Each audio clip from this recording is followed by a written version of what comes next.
šljivati, nije kriva i nemoj je krvlju mog naroda zalivati. Nikad neću biti stranac na tvojoj zemlji, zemlji mojih predaka. Nismo mi krivi što pored tolikog bogatstva vaši životi su sivi. Vodit ću te u naših hramove, da osjetiš mir u srcu, u duši. Možda ćeš osjetiti da je greh tuđa zemlja da se otima i ruši. Poslat ću ti pismo majke, koja je izgubila svog sina, koga je u parčiće raznala vaša mina, a ti se sada sjeti svog sina. Govorit ću ti o kosoškom boju, o mom Kosovu polju, jer samo od mene možeš čuti pravu istinu, koja vlast priča tvom narodu neistinu, dok moji rođaci i prijatelji ginu.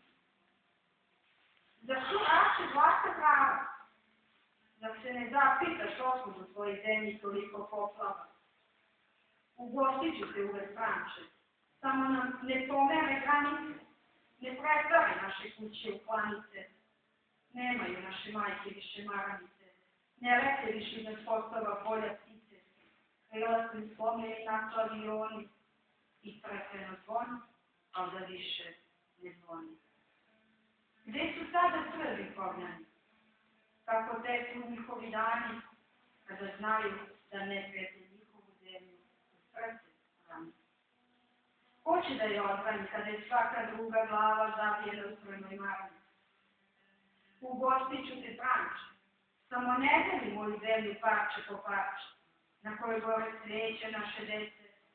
Kosovo i Metohija čeka miran dan, mirno veče. Mnogo je sveća, pazi da se neka ne opeče, iz svoje zemlje reka krvi ne poteče.